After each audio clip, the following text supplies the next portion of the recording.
आज मेरे असीसों हम बड़े ध्यान से इस बात को समझेंगे, क्योंकि यीशु मसीह ने अपनी जुबान से कहा है कि जो मेरी खिदमत करेगा बाप उसकी क्या करेगा? बोलिए मेरे साथ, बाप उसकी क्या करेगा? इज्जत करेगा। ये सिर्फ उस शख्स के लिए लिखा गया है जो उसकी क्या करेगा? खिदमत करने वाले के लिए लिखा है कि बाप उसकी क्या करेगा? इज्जत करेगा।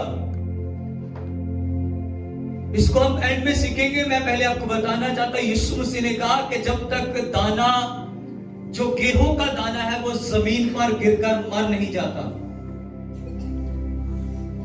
और जब वो कलाम में लिखा है कि जब वो मरता नहीं है तो वो अकेला रहता है। और मैं ये भी कहूंगा, अगर वो जिंदा होगा तो उसे कोई खा जाएगा। यानी दाने, बीज, जितने भी दुनिया में बीज है, अगर वो मरते नहीं तो उन्हें कोई ना कोई खा जाता है। लेकिन अगर वो बीज मर जाता है, गंदम का, चावल का, गेहूं का, और भी बहुत सारे बीज हैं, अगर वो मर जाए तो वो बहुत सारा फल लेकर आता है। लेकिन अगर वो जिंदा रहे तो उसे कोई ना कोई खा जाता है। उस बीज का कोई तेल निकाल लेता है, कोई उसे खा जाता है। मतलब वो बीज अब वो किसी के, यानी उसकी जिंदगी खत्म हो चुकी है। लेकिन अगर वो बीज मरने के लिए जमीन के अंदर अपने आप को देता है, तो वो बीज जब मर जाता है तो फिर बहुत सारा फल लेकर आता है।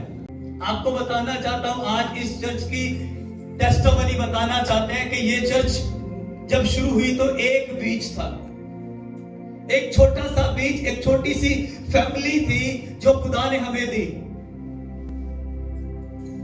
और हम जब उनके घर के सामने से गुजरते थे तो वो हमें बुलाया करते थे, और हम डर के मारे उस घर में नहीं जाते थे। उसके दो रीजन थे। एक रीजन ये था कि हम बहुत गरीब थे और हम समझते थे, मैं किसी के घर नहीं जाता था, किसी के बुलाने से उसके घर नहीं जाता था, इसलिए कि गरीबी थी।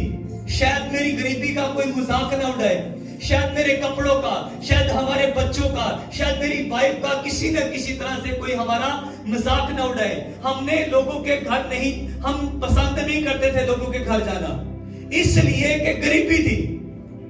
लेकिन उन्होंने हमें नहीं पता था कि उनके जहन में, उनके दिमाग में क्या चल रहा था। वो हमें बुलाते थे, और हमें इसलिए बुलाते थे कि हमारे पास छोटे छोटे बच्चे थे, और उस फैमिली को बच्चे बड़े पसंद थे, क्योंकि उस घर में छोटे बच्चे नहीं थे। उस घर में जितने भी बच्चे थे वो सारे बड़े बड़े थे। अब जब हमने हर संडे गुजरना, उन्होंने हमें बुलाना, लेकिन हमारे जानने वाले थे, हमारे रिलेटिव थे, अपने ही चर्च के लोग थे, जो एक ही चर्च था, रिश्तेदार भी थे, लेकिन फिर भी हम डरते थे उस घर में जाने से। एक दिन हमने हिम्मत बनाई, हमने कहा नहीं, हमें हर रोज कहते हैं, हर संडे हमें ये कहते हैं कि नहीं हमारे घर आओ, हम चलेंगे। जब गए तो सिचुएशन चेंज थी। हम जो सोचते थे वैसा कुछ भी नहीं था। हमें अच्छा लगा कि ये फैमिली हमारे बच्चों से प्यार करिए।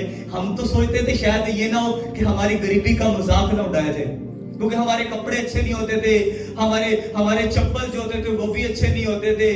तो हमने समझा शायद ये हमारा मजाक ना उड़ाए, लेकिन ऐसा कुछ भी नहीं था। उनके दिल साफ थे, वो हमारे बच्चों से प्यार करते थे। हमें और भी अच्छा लगा। हम दूसरे संडे फिर चले गए। करते करते कुछ संडे गए तो उन्होंने अपना घर खरीद लिया, अपना घर बना लिया, वो अपने घर चले गए। अब वो हमारे बिल्कुल करीब आ गए थे।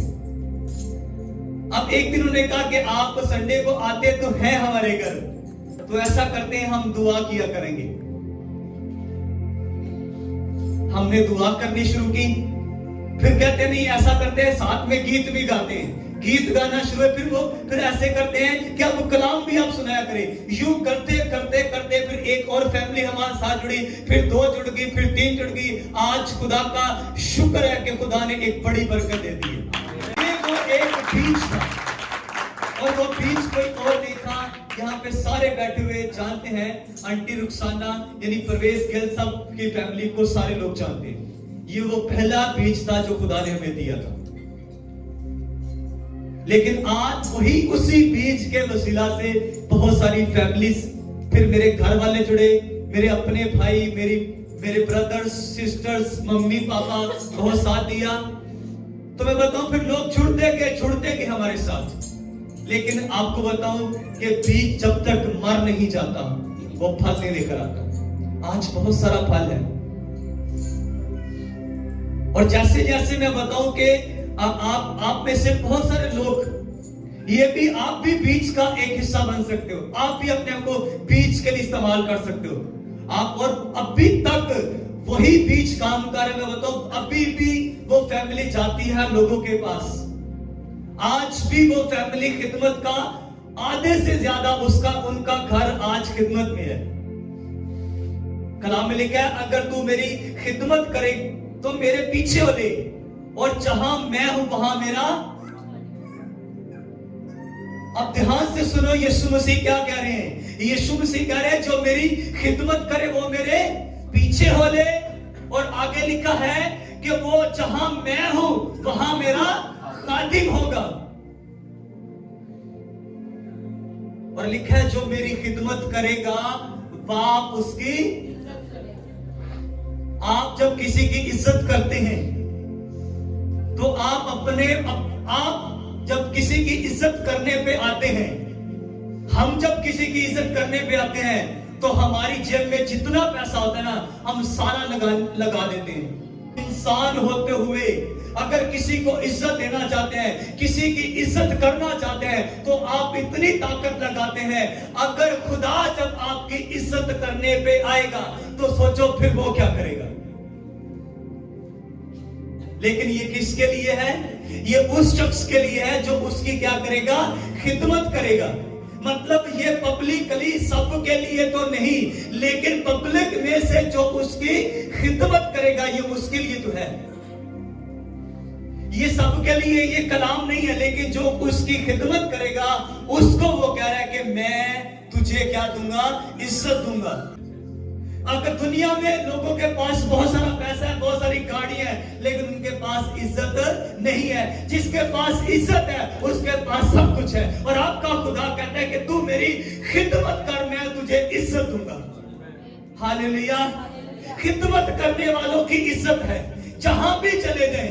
वो अलग बात है जो आपकी बेइज्जती करे वो आपका मुखालिफ है, जो आपको इज्जत नहीं दे रहा वो आपका मुखालिफ है। लेकिन जो आपकी इज्जत करेगा वो इसलिए कर रहा है कि आप खुदा की क्या करते हैं? खिदमत करते हैं। आप उसके खादिम हैं।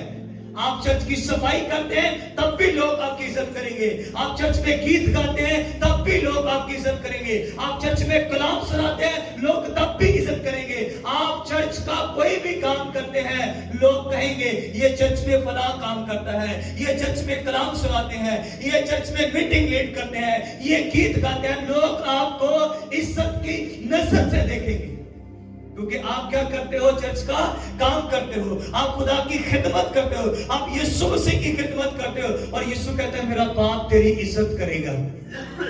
कलाम लिखा है इज्जत तेरी बधावेगा याकूब का खुदा। आपकी इज्जत बढ़ाने वाला याकूब का खुदा है। Hallelujah, hallelujah. अगर आप उसकी खिदमत करेंगे तब। रात को हम बात कर रहे थे, मैं और खुदा के खादिम मुबशर फलक थे। मैं उनको बता रहा था कि जो कोरिया है, साउथ कोरिया, शायद साउथ कोरिया बनता है, उस मुल्क की एक चर्च है जिसका जो पॉल यंगेचू, मैं कई दफा उसका नाम ले चुका हूं।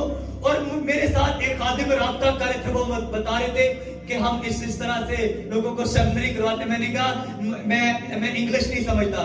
तो वो बता रहे थे आधे घंटे से तो आप मेरे से बात कर रहे हो, अब कहते हो मैं इंग्लिश नहीं समझता। मैंने कहा मैं लिख सकता हूँ, लेकिन जब बोलने की बारी आती है या जब कोई मुंह से बोलता है तो तब मुश्किल हो जाता है। मैं लिख सकता हूँ, आपको जवाब दे सकता हूँ और आपके लिखे का जवाब वापस कर सकता हूँ, लेकिन मैं इस तरह से नहीं समझता। फिर कहते चलो ठीक है, हम आपको हिंदी में या उर्दू में भेजेंगे।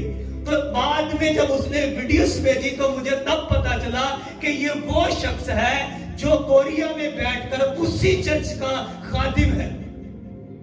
और मैं आपको एक और चीज वो बताना चाहता हूं, मैं उनका नाम इसलिए ले रहा हूं कि ये वो चर्च है जो दुनिया की सबसे बड़ी चर्च इसलिए मैं इसे कहता हूं, उससे तादाद में और भी बड़ी चर्च है, लेकिन इस चर्च के सब अगर 100 मेंबर है नहीं, हजारों लाखों में है, अगर 100 मेंबर है तो उस चर्च में 400 एवेंजलिस्ट होंगे। 100 मेंबर हैं तो एवेंजलिस्ट कितने हैं, यानी मुबशर कितने हैं, 400।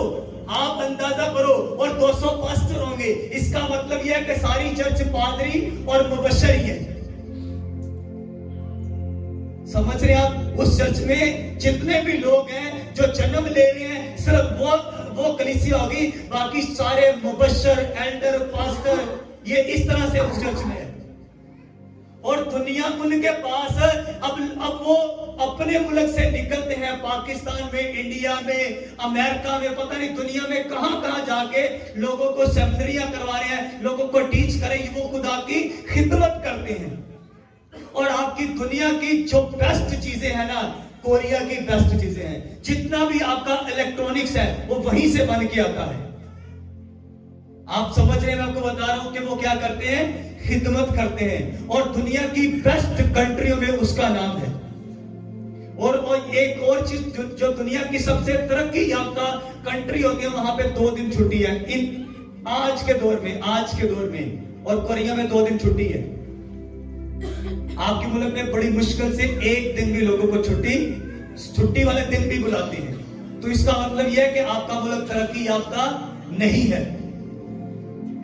क्यों? इस मुल्क में खिदमत नहीं की जा रही, इस मुल्क में खिदमत नहीं है, इस मुल्क में खिदमत लालच बन चुकी है। यानी हर तरह की जो सोशल खिदमत है, हर तरह की जो रूहानी खिदमत है, यानी पासवानी खिदमत, यानी मशराना खिदमत, या सोशल वर्क, यानी गरीबों की, यतीमों की जो खिदमत कर रहे हैं, उन्होंने भी उस खिदमत को खिदमत नहीं बल्कि लालच बना लिया है। इसी वजह से उनको इज्जत दी जाती, इसी वजह से उनको ऑनर नहीं किया जाता, क्योंकि खुदा ऑनर नहीं करा, क्योंकि खुदा उनकी इज्जत नहीं करा। इसलिए अब मैं चाहता हूं कि मेरे लोग खुदा का काम करें और दिल जान से करें। कोई ये ना कहे कि अब ये बंदा सही काम नहीं करता, कोई ये ना कहे अब जो मुखालिफ है वो एक अलग बात है, लेकिन अपने लोग, अपनी चर्च के लोग वो ही कह रहे हैं कि ये बंदा काम नहीं सही करता। वो आपका मुखालिफ नहीं है, वो आपके साथ है। कहीं ना कहीं आप खिदमत में वफादार नहीं है, फर्माबरदार नहीं है। और आपको बताऊं, अगर आप फर्माबरदारी, ताबेदारी के साथ खिदमत नहीं करेंगे तो एक बात याद रखना कि इज्जत, ऑनर खुदा के हाथ में है। कहते हैं इज्जत जिल्लत खुदा के हाथ में है। तो खुदा का काम और उसी में चलाकियां, खुदा का काम और उसी में बेईमानी, खुदा का काम और उसी में 2 नंबरी, तो आप अंदाजा करो कि होगा क्या। मतलब आपको कोई देखे या ना देखे, मैं देखूं या ना देखूं, खुदा देख रहा है। मैं पूछूं या ना पूछूं, खुदा जरूर पूछेगा। कईयों को नहीं पूछा जाता क्या कर रहे हो, क्या बना रहे हो, क्यों कर रहे हो, लेकिन खुदा जरूर पूछता है। इसलिए जो भी खिदमत कर रहे हैं, आप भी खिदमत कर सकते हो। देखो मैं बता रहा हूं, कोरिया की चर्च, वहां पे 99% लोग जो है ना वो खिदमत कर रहे हैं।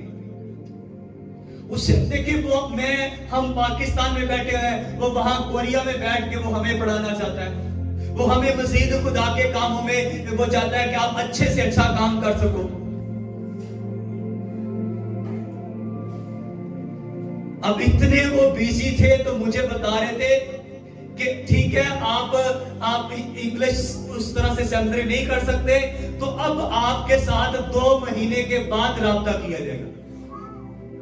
मैं हैरान था कि कितना खुदा का काम है इस बंदे के पास, कितनी मतलब बड़ी खिदमत है इस शख्स के पास, इस खुदा के बंदा के पास, कि मुझे बोल रहे हैं कि 2 महीने के बाद। मैंने उनको अपनी चर्च की तस्वीरें सेंड की, मैं बता रहा था कि मैं एक पास्टर, वो कह रहे थे मैं समझता हूं, लेकिन फिर भी आपको 2 महीने के बाद टच किया जाएगा। लेकिन हमारे पास इतने बिजी हैं, हम इतने बिजी हैं कि हम 6-6 घंटे मोबाइल इस्तेमाल करते हैं। लेकिन ना हम खुदा का काम कर रहे हैं सही से, ना हम अपना काम सही से कर रहे हैं, ना अपनी जॉब सही कर रहे हैं, ना अपना कारोबार सही से कर रहे हैं। भाई एक काम तो ढंग से कर लो। एक काम का अगर खुदा का काम नहीं करना तो फिर ढंग से अपनी ड्यूटी कर लो, ढंग से अपना कारोबारी कर लो। आज यहां से अहद करके जाओ, आज यहां से वादा करो कि नहीं मैंने खिदमत करनी है, मैंने मसीह का काम करना है। मैं बता रहा था पौलुस रसूल कि वो किस तरह जगह जगह जाके वो दिन रात मेहनत करता था, मजदूरी करता था, वो टेंट बनाया करता था, वो लोगों के लिए, वो लोगों के रहने की जगह बनाता था, उनको उनके साथ लेन देन करता था कि मैं इतने का आपको टेंट बना के दूंगा। और फिर उसके बाद उसी पैसे से वो खुदा के कामों को करता था।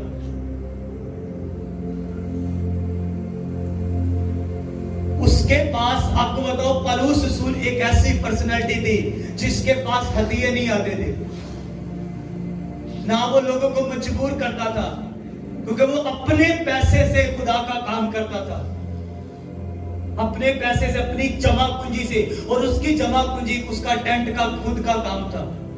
यानी आज जो आप टेंट लगाते हो, ये जो चर्च के बाहर टेंट लगे हुए हैं, ये वो टेंट बनाया करता था। इसको बनाना, इससे पैसा कमाना, फिर उससे खुदा का काम करना, और फिर जगह जगह इस मोहल्ले, इस शहर, दूसरे शहर, तीसरे शहर, वो आगे बढ़ता ही जाता था, बढ़ता ही जाता था। और इस तरह उसके शागिर्द भी अकॉर्डिंग टू बाइबल, उसके शागिर्द बाकी रसूलों से सबसे ज्यादा थे, उसकी कलीसिया सबसे ज्यादा थी, उसने सबसे ज्यादा और सबसे ज्यादा सताया भी उसको गया था, सबसे ज्यादा जुल्म भी उसने सहते, और सबसे ज्यादा खत भी उसी ने लिखे थे, क्योंकि वो सबसे ज्यादा काम करता था। आमीन। आपको बताओ, आपको दिन रात मसीह के काम के लिए मेहनत करनी है। चलो दिन रात नहीं कर सकते, आप 8 घंटे अपना काम करो। चलो हम आपके लिए 12 घंटे निकाल देते हैं, आप 12 घंटे अपना काम काज करो, सिर्फ 1 घंटा यीशु के लिए निकालो, सिर्फ 1 घंटा। एक दिन में सिर्फ 1 घंटा आपने निकालना है, आधा घंटा निकालो, 15 मिनट निकालो कि आपने 15 मिनट किसी के पास जाके उसे यीशु मसीह के बारे में बताना है, उसे इनवाइट करना है, उसे दावत देनी है कि चर्च में आना। आप जिंदगियों को जब बचाएंगे तो आपकी जिंदगी का कंट्रोल आप जब लोगों के बच्चों को बचाओगे, लोगों के बच्चे मिसाल के तौर पर नशे कर रहे हैं, गलत काम कर रहे हैं, कोई भी उल्टा काम कर रहे हैं, आप उन बच्चों को बचाने जाते हो, उनमें मनाती करने जाते हो। तो एक बात याद रखना, जब किसी के बच्चे को आप बचाने जा रहे हो, आज शायद आपके बच्चे छोटे हैं, लेकिन मेरा ये ईमान है कि आज आप किसी के बच्चे को बचाने जा रहे हो, तो ये मैं ईमान रखता हूं कि आपके बच्चों की जब वक्त आएगा तो ये नौबत ही नहीं आएगी कि कोई उससे बचाए, बल्कि खुदा ताला अपनी कुदरत के वसीला से उन्हें उन चीजों से बचा के पहले से महफूज रखेगा। आमीन। हमने मसीह का काम करने के लिए पूरी ताकत लगाई है, पूरा जोर लगाया है। आज ऐसे ही खुदा की इतनी बड़ी बरकत नहीं है, बहुत बड़ी तगड़ी मेहनत की हमने। और आज भी जितनी मर्जी सर्दी हो, जितनी मर्जी गर्मी हो, जो कुछ मर्जी हो, आंधी हो, तूफान हो, हम मसीह का काम करने के लिए आज भी जाते हैं, रूहों को बचाने के लिए। अगर मैं ब्लेस हूं, तो अगर मेरी इज्जत है, ऑनर है, तो ये बाप मेरी इज्जत कर है, और बाप जब मेरी इज्जत करता है इसलिए आप मेरी इज्जत करते हैं, इसलिए और लोग भी हमारी इज्जत करते हैं। और अगर आप भी चाहते हैं तो मसीह का काम करना शुरू कर दो। आपके काम में आपकी इज्जत होगी, आपकी जिंदगी में आपकी इज्जत होगी, आपके घर में आपकी इज्जत होगी, फैमिली में आपकी इज्जत होगी, घराने में इज्जत होगी। आप जिधर जाओगे वहां इज्जत होगी आपकी। आमीन। आपका जो दुश्मन है ना, उससे इज्जत मत करना, लेकिन हम लोग भी आपकी इज्जत करेंगे। क्यों? आप खुदा का काम करते हो। ऐसे ऐसे लोगों से खुदा आपकी इज्जत करवाएगा, आप हैरान हो जाओगे।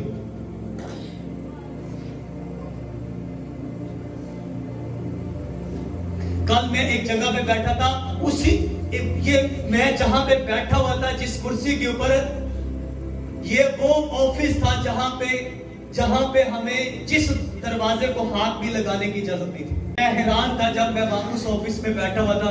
मैंने कहा खुदावन, इस ऑफिस को, इस दरवाजे को हमें हाथ लगाने की इजाजत नहीं थी। तेरा शुक्र है कि आज उसी ऑफिस में मैं बैठा हूं। आमीन। मतलब ये खुदा इज्जत दे, मतलब वही लोग हैं, उनमें से एक भी बंदा वहां से गया नहीं, किसी को निकाला नहीं, सारे के सारे मौजूद हैं। लेकिन फिर भी खुदा ने उसी ऑफिस में बिठाया कि बैठ तू यहां पे। आमीन। खुदा, आपको बताऊं, खुदा ऑनर करता है, खुदा इज्जत देता है, लेकिन किसको मैं बता रहा हूं? जो उसकी खिदमत। आप क्या आज यहां से सोच के नहीं जाना, आज यहां से पक्का मन बना के जाना है कि आपने उसकी खिदमत करनी है। अब इससे फर्क नहीं पड़ता आप आके इस चर्च में आके झाड़ू लगाते हैं, इस चर्च में आके टेंट लगाते हैं, इस चर्च में आके इस चर्च के वॉशरूम साफ करके जाते हैं, या इस चर्च में पानी नहीं है तो पानी भर के जाते हैं, इस चर्च में लोगों के पीने के लिए पानी नहीं है तो आप अपने घर से पानी लाते हैं। कुछ भी आप कर सकते हैं, कुछ भी आप कर सकते हैं। आप लोगों को, आप हफ्ते में ये जिद बना लो कि मैंने पूरे हफ्ते में किसी एक फैमिली को जाके ये कहना है कि आप चर्च में आना, खुदा में बरकत देगा। हम ये भी कर सकते हैं। ये बताओ, ये इस खिदमत को कहते हैं इवेंजलिज्म। ये मुबशराना खिदमत होती है। पादरियों से बड़ी खिदमत मुबशरों की होती है, अगर वो मुबशर समझे, अगर पादरी उनको समझाए। क्योंकि मुबशर जो होते हैं वो, उनकी ज्यादा खिदमत पीछे होती है। इस शहर में, उस शहर में, इस मोहल्ले में, उस मोहल्ले में, उस गांव में। असल में जो मुबशरों की जो खिदमत है वो शहरों में जाके, गांव-गांव जाके, दूसरे मोहल्लों में जाके, दूर दूर लोगों को जाके मसीह के बारे में बताना एक मुबशर का काम है। वो जाके दूसरों को दूर दूर जाके बताए। आमीन। लेकिन मुबशरों के पास टाइम, मुबशरों के पास टाइम। पादरी शौकत साहब कहते हैं मुबशर इसलिए लोगों ने रखे हैं, इसलिए लोग मुबशर होते हैं कि ताकि वो यहाँ पे क्या कर सके। आपने किसी ने उनका मैसेज नहीं सुना, स्टेटस तो उनका फटाफट लगा देते हो। ये रखे हुए हैं कि वो मीटिंग लीड करें बस। मैं उनका सारा मैसेज तो नहीं सुनाऊंगा, लेकिन आपको बताऊं कि एक मुबशर का काम जो मैं बता रहा हूं कि वो ये है कि वो जाके लोगों को खुशखबरी सुनाए। इसलिए वो कोरिया से यहां पे हमें खुशखबरी सुना रहा है, बैठा कोरिया में। लेकिन वो, मैं जो खुशखबरी ऑलरेडी सुना रहा हूं, वो मुझे खुशखबरी और मजीद सुनाना चाहते हैं। आमीन। ये मत समझो कि ये तो बंदा पहले से क्रिश्चियन है, ये तो चर्च जाता है, आप उसे और खुशखबरी सुनाओ। ऐसा ना हो कि इब्लीस उसके ऊपर अटैक करे। आप लगातार उससे खुशखबरी सुनाते जाओ। आप एवरी सैटरडे, एवरी हफ्ते में एक दफा उस बंदे को जरूर टच करो, उसे खुशखबरी सुनाओ। 15 दिन के बाद, 20 दिन के बाद, महीने बाद उसको जरूर टच करो, ताकि उसे उस तक खुशखबरी पहुंचती रहे। आमीन।